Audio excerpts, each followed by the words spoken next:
I believe that perfectionism is a protector part. It's protecting you from feeling inadequate. It's a protector part because you learned I have to be perfect in order to receive love. Like, even it sounds like your mom was really hard on you and treated you like you were abnormal because of Tourette's. And so it's like, well, of course it makes sense that now you have this perfectionistic part that gains this feeling of control and safety by making sure everything's organized and perfect. There's a something called repetition compulsion where we date people who are similar to our, most difficult relationship with our parent because our brain is trying to close that loop from childhood. 100%. 100%. That was the pattern that was so common. It was doing things to please them when they're in a mood, which is nothing to do with me, but mum's in the mood. Okay, what can I do to make her happy? Whatever. Buy something off Amazon. There you are. Got some earphones. Yours are broken. Oh, thanks. Next day, someone else. Oh, fucking hell, got to buy something else. Or, okay, let's go out for dinner. I'll pay. Constantly trying to please the woman. 100%. And I want to become aware of that. Nip that in the bud. Never again. I ask people that on the first date. What are you looking for? Something casual, committed relationship? Do you see yourself getting married? Do you want kids? And it's like, if you just know that from the bat, then you could decide if this person is in alignment. When you can know that regardless if I find someone, I am okay on my own, you loosen up the scarcity, and it is okay whether or not this person chooses you because you choose yourself.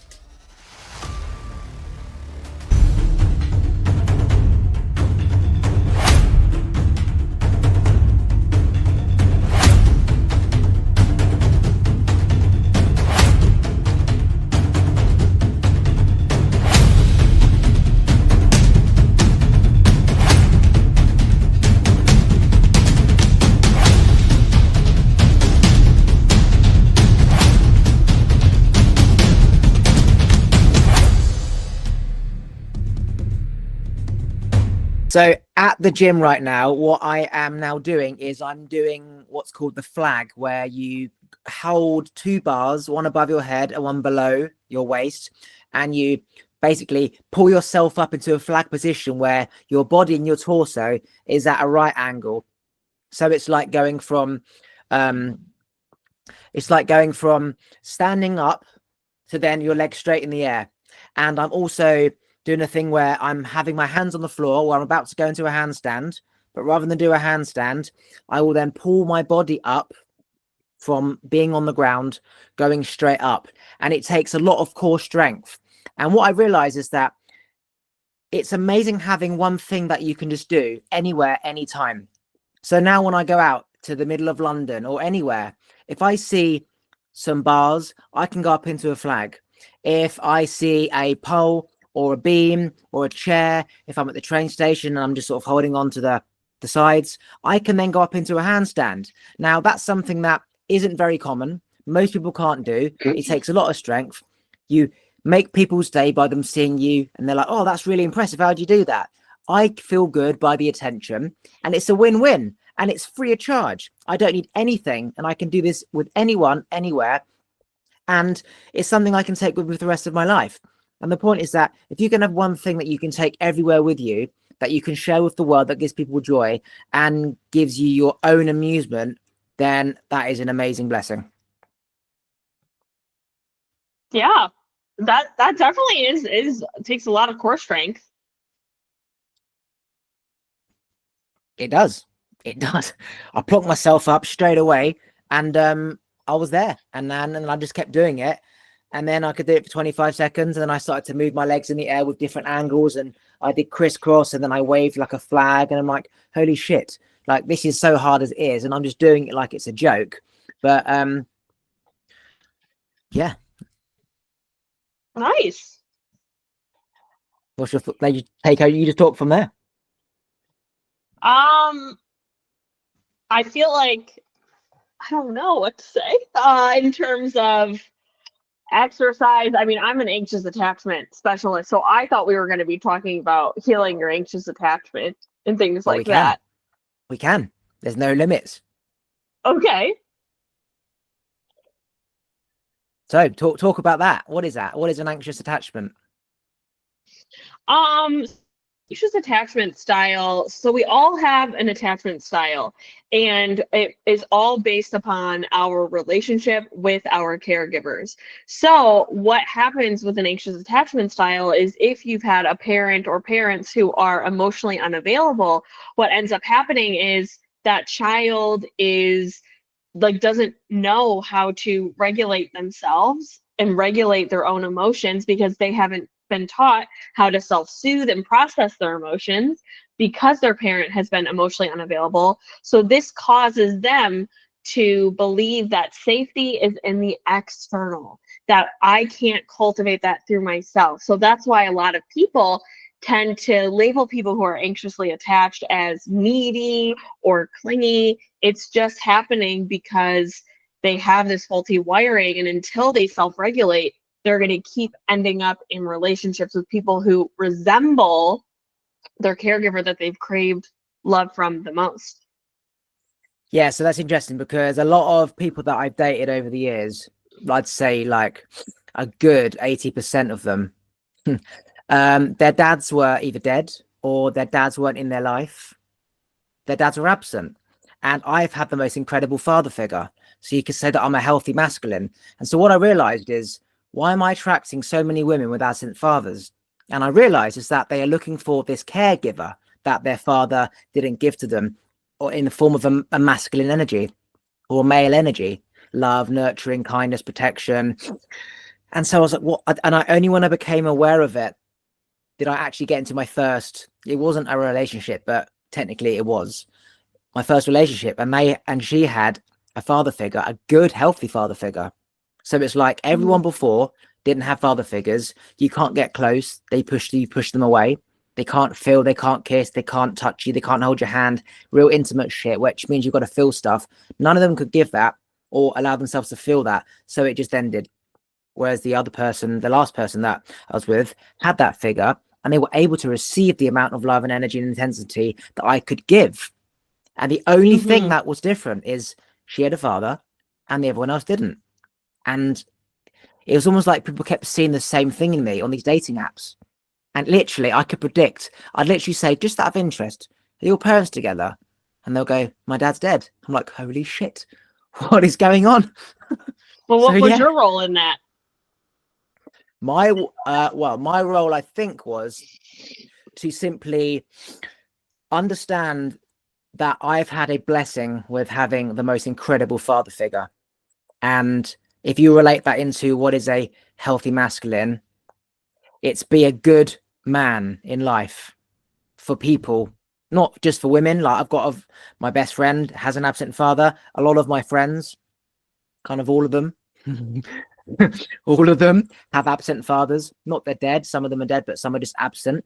So I'm like, okay, so it's my friends and my dating people. None of them have father figures.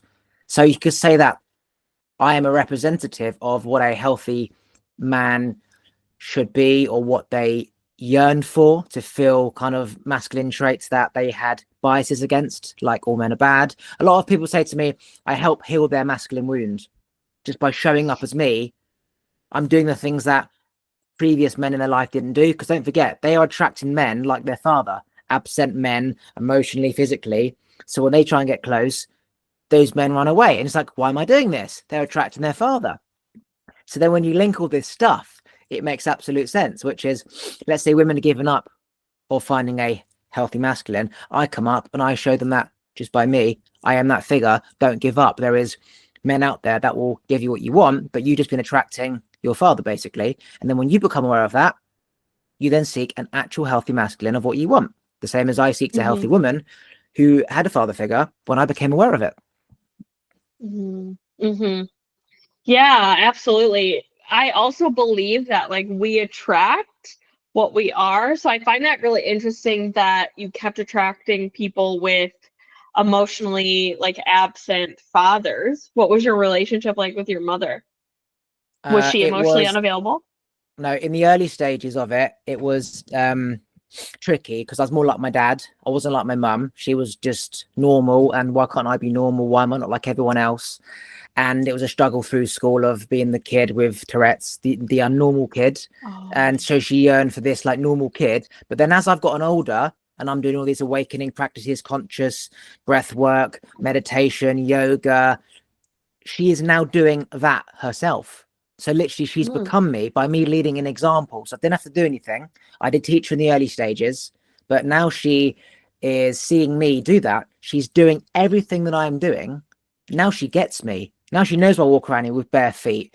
Now I'm grounding, why I look at the sun, why I take vitamin D, why I'm obsessed with filtered water and everything. She gets it. Why I don't have sourdough bread and everything. Like she gets it. So that is now a beautiful thing that I am now able to provide my mum with. Oh, that's wonderful. That's so wonderful. It sounds like you really started to lead by example, Yeah, and she and followed that's when suit. I gone. And I just said, yeah, it sounds like she followed suit. Yeah, and that's why like you don't have to teach people what to do. You just have to lead an example because people will see what they want to see and take from you what they are looking for. You don't have to do anything. And that's the blessing of essentially why all these women came into my life and I came into their life, because all we do is show up. And I learned so much from them.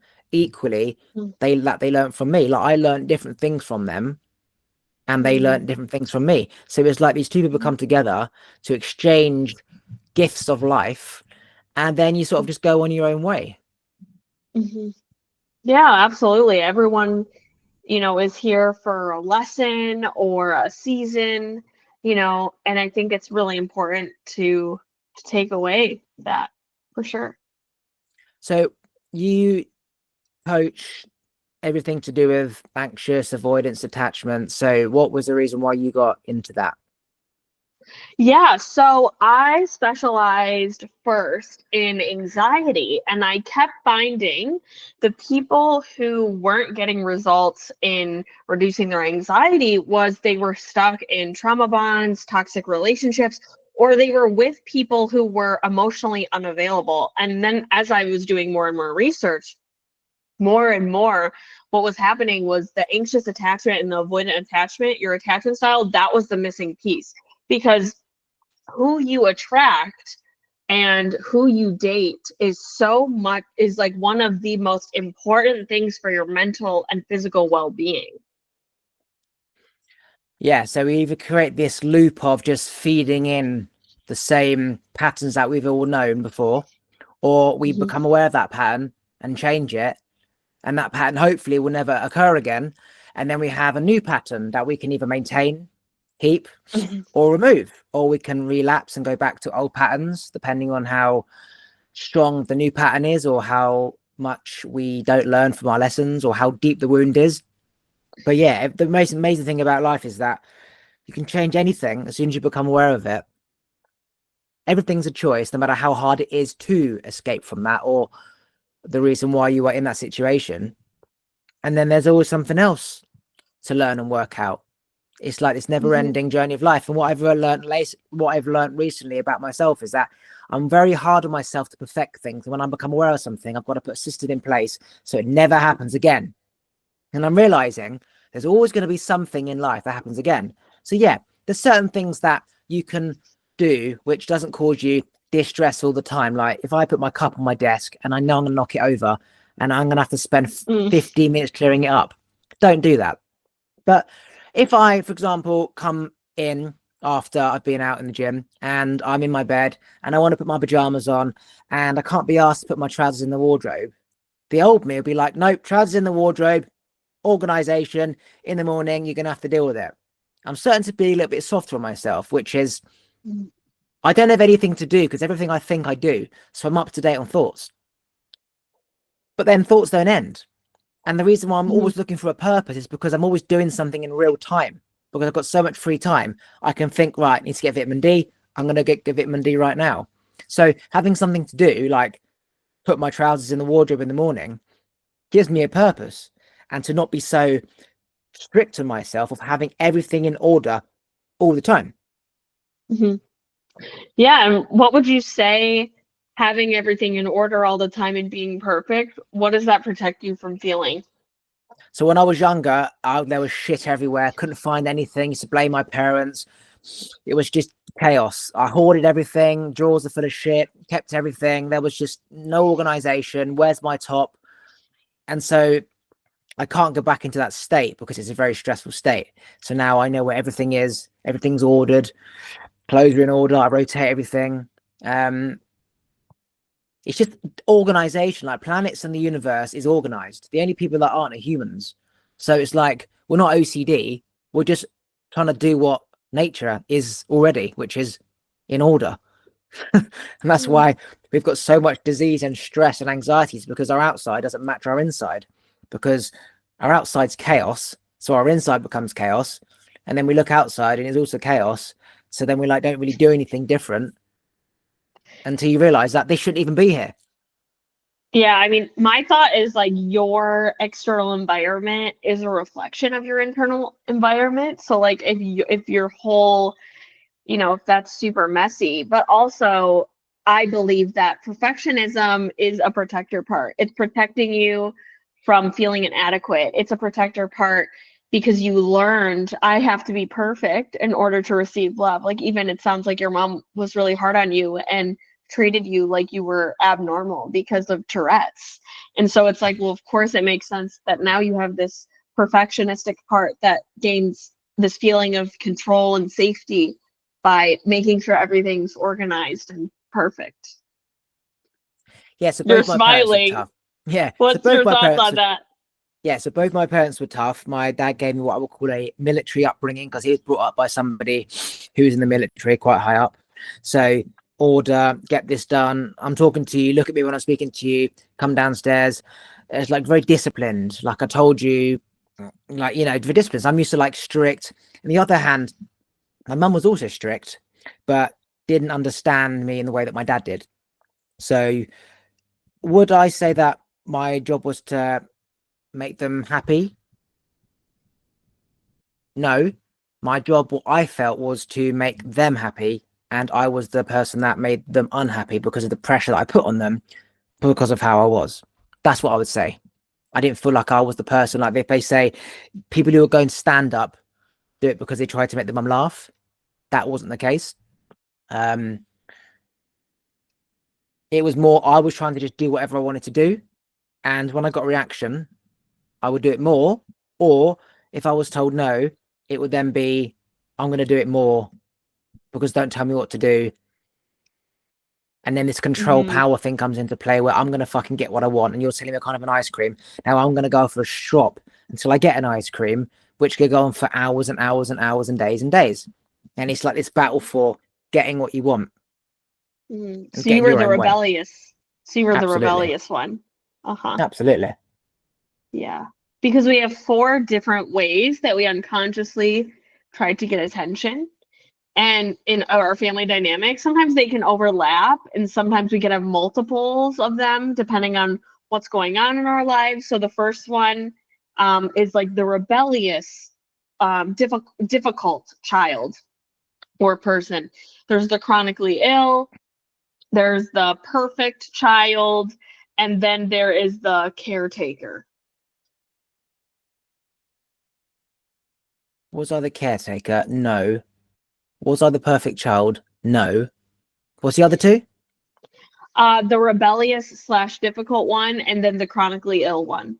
Yeah, that one. The rebellion slash difficult one, where Mm-hmm. everything was, you can't do that. Yes, I can. Watch me. Oliver, no, told you. It's all about getting I was right. See, I told you I was right. And that was just what my whole life was. Trying to be Mm-hmm. right. Mm-hmm. Mm-hmm.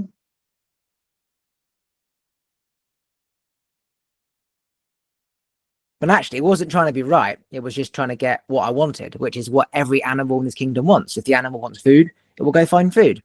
If the animal wants to mate, it will mate. No one says, sorry, mate, you can't fuck that animal. Well, I'm fucking it. Or, sorry, you can't eat that. Why? I'm just going to eat it. There's no like rules in life. Humans create the rules. So being told no goes against animal instinct of just going out and getting what you want. Of course, when you're older, No one's telling you what to do. So it's easier. So there's no threat. But having a threat every day of, I want a Lego set, or I want an Xbox, and then your parents tell you no, and you're like, why? I want that. Why can't I have it? You don't need that. Well, I decide that. Thank you. I fucking want it. Mm-hmm. Mm-hmm. Yeah, I mean, that makes sense. I mean, yeah, I mean, it makes sense. It sounds like both of your parents were really strict. And so it makes sense. It sounds to me like they were strict. They had certain rules on you. You had to be perfect. And that in itself can definitely cause an anxious attachment style. And it makes sense why all of your partners didn't have those like figures, like role models, or like their mom and their dad were present So or were how not is present. so how is my upbringing related to them attracting me? Because we unconsciously are choosing people who are most familiar to us. So you said all of your partners like didn't really have parents who were emotionally available. It doesn't sound like your parents were fully emotionally available. They wanted things a certain way.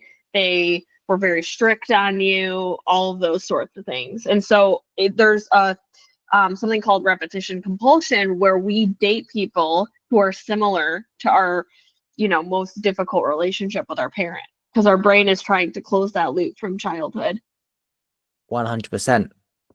100%. That was the pattern that was so common, apart from the lack of father figure as well.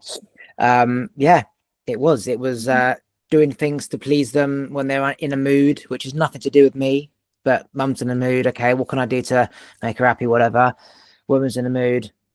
Buy something off Amazon. There you are. Got some earphones. Yours are broken. Mm-hmm. Oh, thanks. Mm-hmm. Next day, someone else. Oh, fucking hell, got to buy something else. Or, okay, let's go out for dinner. I'll pay. Constantly trying to please the woman, 100%. And I want to become aware of that. Nip that in the bud. Never again. Mm. Never, huh? Never again. And now I'm very careful with who I get involved with, because I know that it's too easy just to take small things and wait for the big thing to come.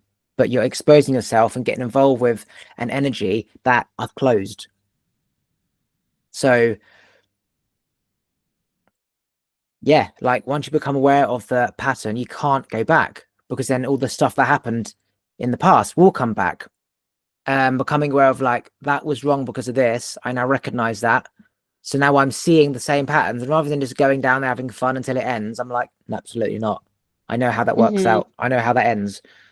Essentially, you're Yeah. now selecting the perfect person or the perfect partner. Yeah. Yeah. And going back to people pleasing is an automatic response. If we've had strict or narcissistic parents, or, maybe an unpredictable or alcoholic parent, we learn as children that we can't flight, we can't run away, we can't freeze, and we can't fight them. We're little. So what we do is we fawn, we appease, we people please, we try to make ourselves helpful, not as a way to quote unquote manipulate, but it's an unconscious response to keep yourself safe. And that's why people in relationships, friendship, romantic, or even in business relationships, that's why they can't hold boundaries. That's why they can't set boundaries. That's why they're always trying to please the other person, because they themselves are trying to mitigate tension. They're trying to feel safe. That's a nervous system response. Yeah, and it's like, we literally are the pattern that we've all known until we become aware of it. It's not like, oh, you might or might not be. No, it's like, if you know a banana's yellow and Right. someone says go find a banana, you're not going to look for blue things. You're going to go straight to yellow Right. things. Right. So, and then all of a sudden someone goes, mate, that's not a banana. Then you go, oh yeah, bananas are yellow, and then you stop looking at those other things. So it's part of evolution, and I think it's part of the a conscious collective of people who are ahead of this to simply teach this. And it's so Mm-hmm. simple to teach, which is just, if there's a pattern that you don't want in your life, become aware of it, understand why it's there. It's no one's fault. Okay, you've got a choice: move forward and not repeat those patterns, or repeat the patterns to get the same outcome. You choose. Mm-hmm. It's that Mm-hmm. simple. But getting to that point, like from my experience, I didn't realize for years and years that there's a pattern of women of absent fathers and what I represent in that, which is a healthy masculine, because my dad was a great father figure. And it's like, how could I have not become aware of that? How? Mm. How was I not aware of this? It's like a string of 15 people. It's like, this is very uncommon to find somebody at that age without a father figure, with a dead person, a dead father. But yet they're all coming to me somehow. What the fuck is going on? Mm. Mm-hmm. Like, what is Yeah, you're going like, on? what's happening here? Yeah. Mm-hmm. And also, what's amazing is when you change that frequency, it stops, and they stop showing up. It's as if it's Mm-hmm. magic. It is magic because it is science. What you observe, you change. It's like, was it that easy? Just becoming aware and not focusing on it. Like, fucking hell, you can control life just like that. Mm. So how do you do that? What change the pattern from occurring? So, for Yeah, or example, like change your frequency or both yeah. So, for from your example, perspective. so I was out in a pub the other day, and I met somebody who I used to go to school with. Haven't seen her for like 7 years, 8 years, right? And I knew that now I'm going to start seeing a sequence of people from my childhood days, right? So today I am on a walk and I'm thinking about how I'm listening to a Stephen Bartlett podcast about how to have the best sex of your life, right? And why couples don't have sex anymore. And I was just thinking on that walk about these two people that I used to go to school with and how they were all lovey-dovey back in the day. And now they've got a mortgage and a Oh. dog and the sex is probably going to stop. And I visioned them having this conversation about, can we have sex tonight? No, I'm tired. And I sort of visioned what their sex life will be like and if they're having any sex once a week, once a month. And no joke, I see him and I haven't seen him for years, just picking up his dog poo, right? He's walking his dog and he's right there. I'm like, holy shit, right? and and then I leave the field and I go into the supermarket and I see someone else there who is from the school days. And then I go into my sauna yesterday and someone is there from my school days who's come back from Dubai for 2 years when she was out there for 2 years. Okay. And these are all from the same school area, the same school, the same club. And a week before, someone comes back from like 4 months of traveling, and she is also friends and from that area of school days. So I said to myself consciously, I'm going to start seeing loads of people from those school days and clubbing days. But I've seen 5 in a row, and I've not seen any of these people for absolutely years. So I said to my friend today when I called him, am I attracting this by simply focusing on it? Or is it that I'm aware of this pattern and it was always going to happen regardless? And if I stop becoming aware of, I'm probably going to see more people, will I simply not see more people? Or is it a mixture of everything? Mm. Yeah, you tell me. What do you think? I think that if I'm now expecting to see more people, then I will. If I think I don't want to see more people, I won't. Does it mean that the outcome is written in the stars and by simply observing it, I become in alignment with it? And if I'm not focusing on it, then it's sort of, I can choose to follow that path because it's there anyway. They're in Tesco's, he's picking up his dog shit. They're in the sauna, right? They're still going to be in the sauna. He's still picking up his dog shit, but it's more, I merge that way to then go that way so I can sort of see them all in a row. It's almost like if you've got errands to do in a day, got to go to the post office, pick the kids up from school, go into town to get something from the shop, go to your mum's house, pick up a top. You can choose to do it all in one day and make a trip out of it, or you can sort of just take the top there tomorrow, go post office now, and go pick the kids up from school next week, right? Which means the outcomes are all they're there already, but by simply focusing on it, I now align myself to do all those things in one day. So really, when you focus on it, you can align it up. And when you don't focus on it, you don't align it up, but it's already happening. So these people these people have absent fathers. And if I didn't focus on it, then they just maybe wouldn't have swiped on me. Mm. But the fact I'm now focused on it, it's like I'm attracting them all in a row, but it's always there. So I'm attracting it, but it's already there, Mm-hmm. I think. What do you reckon? Right. It sounds like to me, it's like what you focus on expands. Like if you're like what you said, it's like if I'm focusing on women with absent fathers, I'm going to see more of that. Just like if you look around the room and I say, find something that's blue, you're going to be looking for more things that are blue. Yeah, and of course, there's many pink, many blue, many orange, many red, many black things in that room. When you focus on Mhm. blue, blue shows up. And then if you don't focus on blue and you say, what's blue in the room? You're like, I don't know.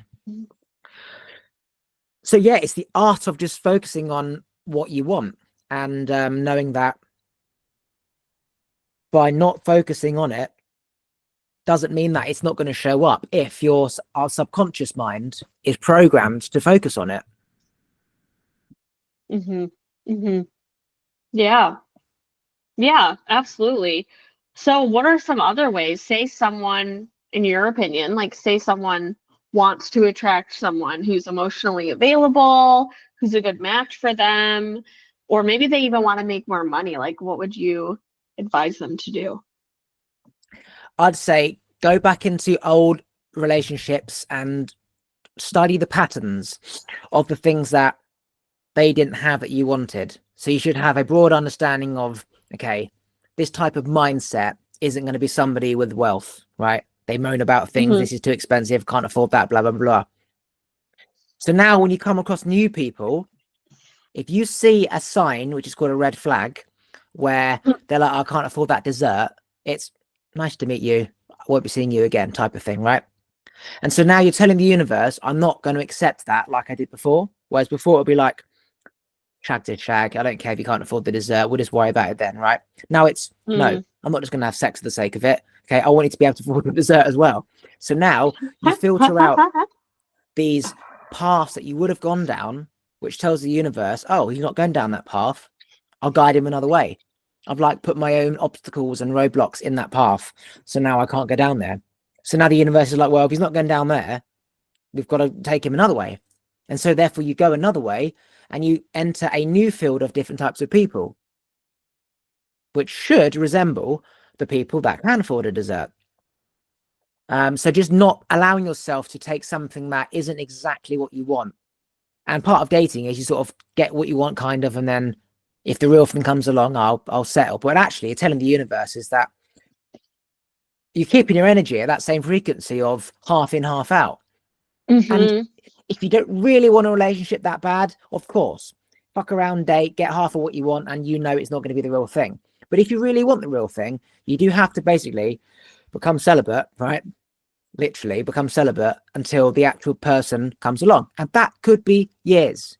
It could be years, but it just depends on how badly you want that real thing. So yeah, that's the answer, I think. Yeah, I agree. It's like, okay, are you willing to be with yourself enough and be single for that amount of time, even if those fears of being alone, fear of being abandoned come up? Because when you, like, I think that's true. It's like if you're focused on being half in and half out, that's the result you're going to get. Like, this one person that I know that I've worked with, she started learning. So she's in this committed relationship and she started learning about something called circular dating. Have you heard of that? No, explain. Okay, before I explain what it is, I highly disagree with using it if you are in a committed relationship. Of course, I work with people with attachment wounds. I don't recommend people with attachment wounds to be dating multiple people at once, meaning in a committed relationship, right? I believe in monogamy for if you have an attachment wound or wounds. So this person was saying you ultimately, when you're in a committed relationship, circular dating teaches you to have 3 to 4 friends, meaning people that you are interested of the opposite sex, you're interested in, but you keep them in as friends as a backup. And I told her, I'm like, if you actually got all of your needs met in your current relationship, and you knew that they had a shared vision for what you want, you wouldn't have that need or want to do circular dating in a committed relationship. I believe if you're single, go nuts. Like if you're single, go ahead. But when you're actually picky and you have high standards, you're not going to have all these people on your roster. That's just my opinion on it and on that. So yeah, you're absolutely right. And I do think that's deep down the core reason why somebody wants to be in a polyamorous relationship or somebody wants to be open is because that their partner isn't meeting their needs in the way that they want to, or they have abandonment issues from some wound of their parents where they don't think anything's going to last forever. So it's almost like, well, if I've got 1 foot in there and 1 foot in there, if that ends, I've got a door there. Hence the circular dating thing. I believe that friends in your life should match you on the level that you are right now. Okay. And you connect in all the ways that you want to. Partners, they serve their purpose until they don't, unless they're the one, basically. So any person that you've been intimate with that are now friends, well, it didn't work out. So essentially you're just friends or they're not in your life. And from my experience, I'm not friends with people that I've dated unless I felt that they could have been a partner, which we went to the very end of where's it going, and then realizing it's not quite right. But you're too good to say bye-bye to. So I'm going to keep you in as a friend. Versus sort of just having some people that you don't really know that you might be able to get involved with if this doesn't end. And again, it comes from a abandonment trauma of, well, I'm going to get abandoned anyway, so I might as well just have a backup, have a spare lifeboat in case that fucking one sinks. It's like, well, make sure that one is secure first before you get in it, rather than just hop in it and if it sinks, I've got another one over there. Absolutely. And it's like that's why having the conversations of what are you looking for? I ask people that on the first date. What are you looking for? Something casual, committed relationship? Do you see yourself getting married? Do you want kids? And it's like, if you just know that from the bat, then you could decide if this person is in alignment. Like I personally maybe would have 1, maybe 2 children. And I also would be open to not having any. But if someone was like, I want 5 children, they just personally wouldn't be a fit for me. And so it's like, when you can know that regardless if I find someone, I am okay on my own, you loosen up the scarcity, and it is okay whether or not this person chooses you, because you choose yourself. And when you're asking these questions and learning, is this person a fit for my non-negotiables? You don't need to spend months or years with someone and then be so heartbroken. It's like, no, if you were to listen the first time, then you would learn that. But what happens is, if you have an attachment wound or if you have an anxious attachment style, you say, maybe they'll change their mind. I know and hope that they will be this way. It's like, those are just protector parts protecting you from feeling that pain of actually being alone and feeling that same feeling of abandonment. Yeah, so thinking that I can change somebody goes back to, I am refusing to sit with myself and actually work out what I really want, and they're not having anything until then. So it's like, well, I'll have him, hopefully it will change, and I'll get everything, versus sitting with yourself, writing down exactly what you want, and realizing that's not what I want. It's uncomfortable to give to yourself and receive and feel good. Like, how many people can't receive a compliment? Like, I remember being on the telephone to an estate agent, and I asked him millions of questions that drove him crazy. And I said, I am so grateful for everything that you've told me right now. And he went, okay, bye. I was like, hang on a sec, I've got more questions. So the point is that, yeah, every time I would like go on a dating app, the first thing I would say is, hello, let's video call. 99% don't reply. Oh, I want to text first, too intense, fuck off. Right. And then when you video call, I ask my list of 20 non-negotiables, you the usual: marriage, mortgage, kids, where do you want to live? Do you want to travel? Do you like, you vegan? What food do you like? And they're like, yep, no, yep, no, yep, no, yep, no. And they're like, any more? I'm like, let me get my notes up. Do you like dogs? Dog or cat? They're like, fucking hell. They've literally been interrogated within 10 seconds. And I'm like, well, if you did want 10 kids, this conversation is absolutely irrelevant unless I just want a bit of sex, right? Which the old me would have been like, okay, you want 10 kids, but we can have fun for now. Great. The new me's like, oh, you want to live on Mars? Sorry, this conversation's over. I've got to do a podcast. So once you become clear with what you really want, and you respect yourself enough to only allow the things that you really want to come into your life, is when you start to really attract those things in your life. And for them, for the opposite person, they welcome me asking those questions, because essentially I'm saving them time as well. Because if I know what I want, and you as a woman are like, well, he knows what he wants, I just got to say yes or no. I don't even need to say what I want, because he's going to rule me out or he's not. And if he doesn't rule me out, then I can ask my questions, because there's no need to ask my questions if he wants 10 cats and I don't want cats, right? But that clear upfront directness is so rare. No one does it. And I've always been like that. And I have been scammed online loads of times and catfished. I've, again, put a routine system in place to stop myself from getting hurt again, and repeating the same pattern, which is I met the one time I met somebody without video calling. I turned up, drove half an hour. They weren't there. And I'm like, this is why I fucking video call people first. This is why I hang my fucking bag up on the door, because when I need it, I know where it is. And the minute I don't hang it up, where the fuck's my keys? That's why we have systems in place.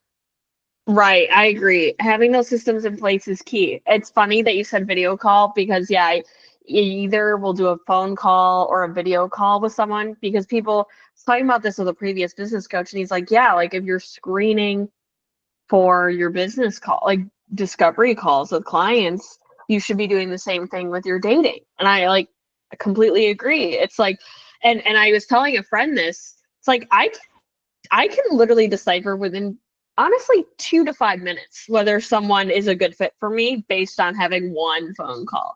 And she's like, well, I'm not a big phone call person. You're going to see them in person. Like, save your time. Don't waste your time if you don't need to. Like, that's so silly. Like, if you can't have a phone call with them, why would you want to go on a date with them? Like, what is this? Exactly. So, and I think, well, I'm a very confident, talky person. If you can't even have a call with me, we are not even going to get on in person, because I'm going to talk your head off. If you can't have a phone call, that shows no confidence. That shows you don't like speaking. That shows you're in your head. I'm like, well, fuck me.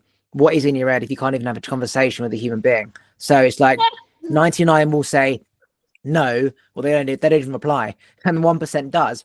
And back in the day, Tinder used to be who can get the most likes and matches. No one's fucking talking. It's just like a game. Like, all these matches. No one's meeting. It's just a fucking ego thing, right? So when you put aside all the ego nonsense about, I've matched with this person, look how fit she is, she lives miles away, you're never going to meet them. Literally, hi, let's video call. We free tonight? Or hi, let's video call. Yeah, sure, when you're around. 3 hours time? Cool, I'll see you then. We don't need to talk in between. I'll call you then. Agreed. And I'll vet you then. I'm going to waste my time texting then. I could be in the spa. I could be doing the gardening, right? like a work placement, you want to video call your potential employee, and you know if he's going to fit in or not. Dating is absolutely no different. And actually, I think I should actually write a dating manual, because my success rate of everyone I video call is 100%.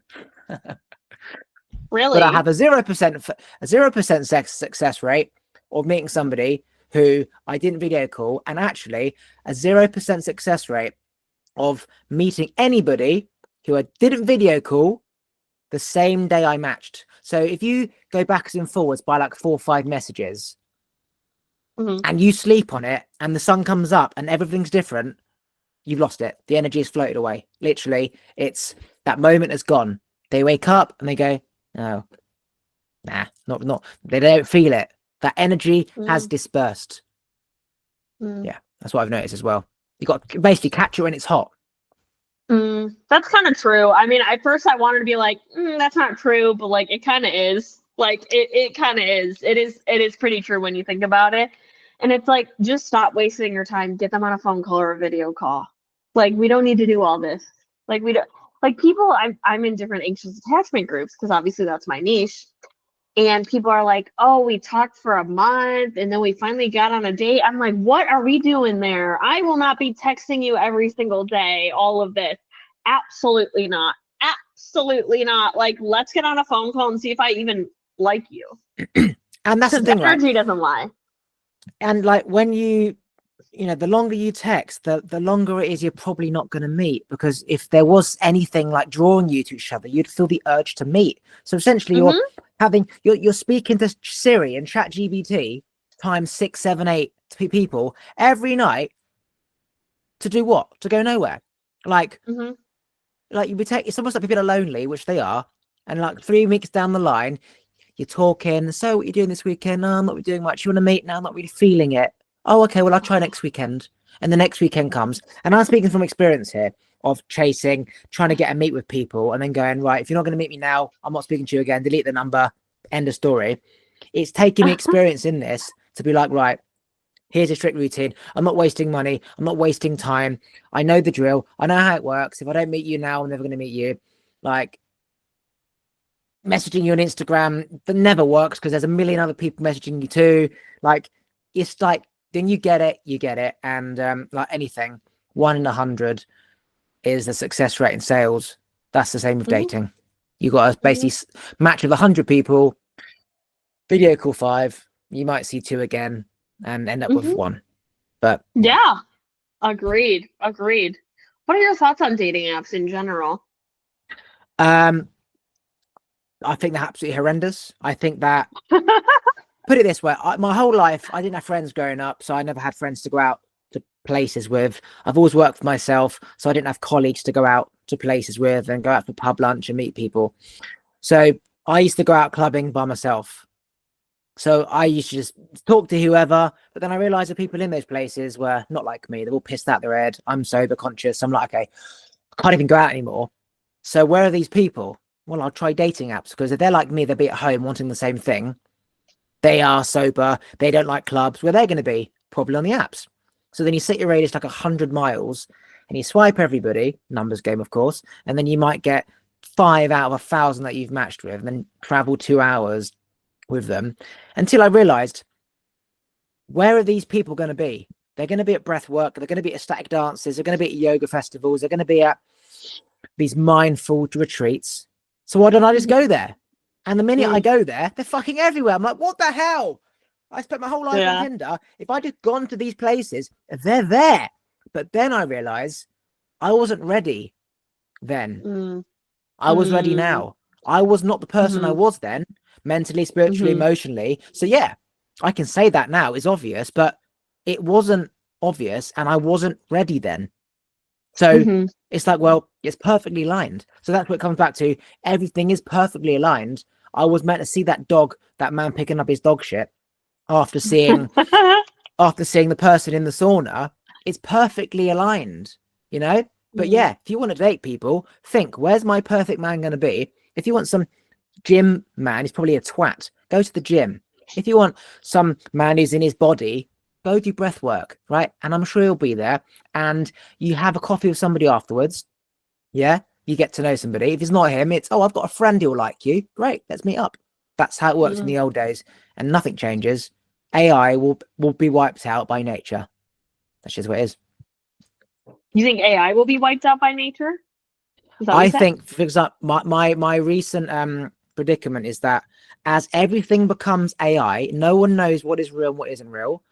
As bots and scammers take over online, you're not going to know what is real. You're not going to know who to trust. For example, if you're in a crime scene and if you touch anything, you could be caught in the act. You're going to be like, fuck, I don't touch anything. I don't want to touch anything. I just want to get out. You're on your phone. There's a link. There's an email. There's a photo. There's a video. What is this? I don't trust this. I don't know what the fuck this is. This is real or not. I'm just going to put my phone down and then go and have a bath and knit. Right.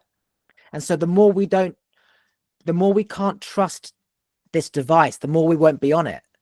What does that mean? We'll spend more time off the phone. What does that mean?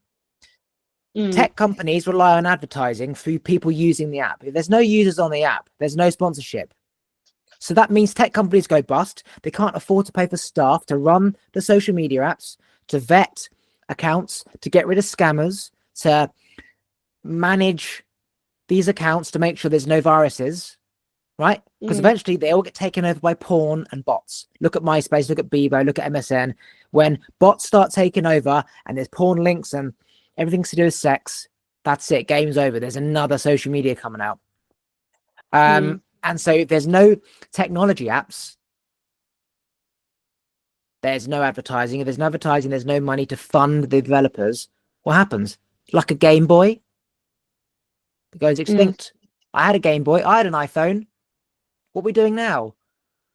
Probably just literally calling our friend, and all that social media shit wasn't there anymore. And rather than giving out, videos about breath work and anxious attachments and trying to make millions online coaching, it'll just be serving 6 people in your village with anxious attachment styles, Mm. and having £50 a week is enough rather than millions and traveling to Bali. We're going to do a Mm. full circle and go back to what it is. Mm. I hope that's true, in my opinion. Right, let's end that there. Anything you want to promote or plug before we end? Yeah, I have my own podcast called the Anxiety Recovery Podcast by Valerie Rubin. And then you could follow me on Instagram. All my info is there. It's Heal with Val, HEAL with VAL. That's where you can find me. And if you had one day left to live, what is the one thing that you would share to the rest of the world? I would say that you create your own safety within yourself, not through external sources.